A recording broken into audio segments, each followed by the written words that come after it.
Do you know who this woman is? She is the Israeli ambassador to the UK, and if you've been watching the media like BBC and Sky News, you would see she's been invited on there and she's been interviewed, and she's allowed to spout her rhetoric, her hate rhetoric, and her propaganda, and it often goes unchallenged. In this video, I'm going to show you clips from what she has said. I'll show you stuff post October the 7th, but the majority of the stuff I'll show you, articles and videos, will be pre-October the 7th. Then you will understand that this is the woman who's held these despicable views for over 10 years at least. And how is she rewarded? By being the Israeli ambassador to the UK. And how do Labour respond and the Conservatives before them? They don't sack her, they keep her on. In fact, the woman who prescribed Palestine Action as a terrorist organisation, here she is with a picture with the smiling Israeli ambassador. So now let's get started with this video. It's time-stamped and all the references are in the description for you to go and check for yourself.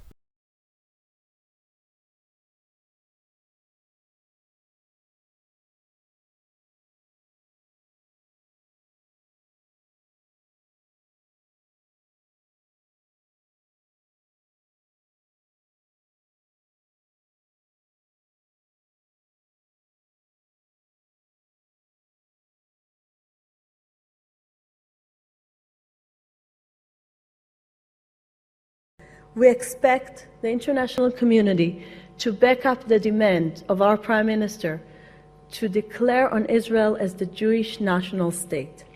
And moreover, we expect, as a matter of principle, that the international community recognize Israel's right to build homes for Jews in their homeland everywhere. I thank you, and I'm wishing you all Chag Shavuot Sameach and good luck.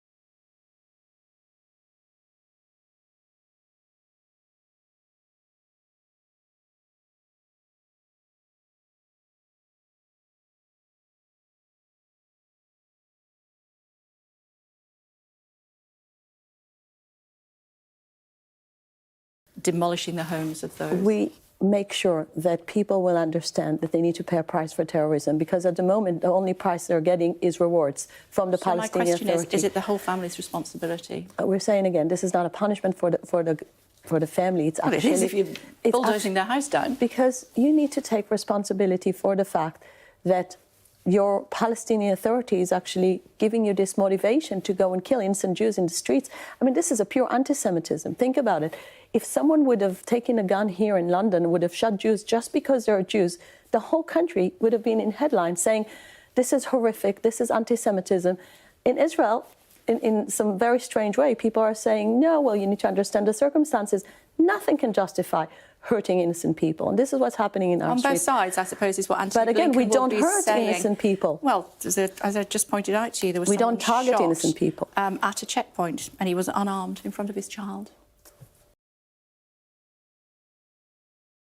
Those areas must be destroyed. And one of the things we expose to the world after getting into the areas in Gaza, that we try to find all those tunnels and the underground metro city that Hamas has built, thanks to this great support of Iran, Qatar, the international community generosity, everything turned to be this horrible terror city. One of the things we realized that every school, every mosque, every second house has an access to tunnel. So this is, and of course ammunition. But that's an argument for destroying the whole of Gaza, every single building in it. So do you have another solution how to destroy the underground tunnel city, that this is the place where the terrorists hide, where they have all their ammunition, and this is the rockets that are still fired on Israeli cities?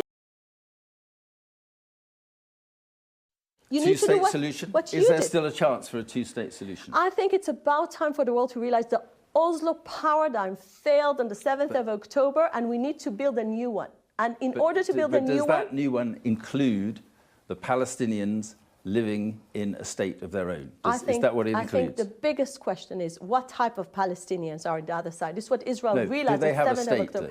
The answer is absolutely no, and I'll tell you why. Well, then how can there be peace? How can there be peace in the reason there is no peace Israel is because the Palestinians... without offering Mark, a state to Palestine, how can there be peace in Israel? Israel knows today, and the world should know now, the reason the Oslo Accords failed is because the Palestinians never wanted to have a state next to Israel. They want to have a state from the river to the sea. So the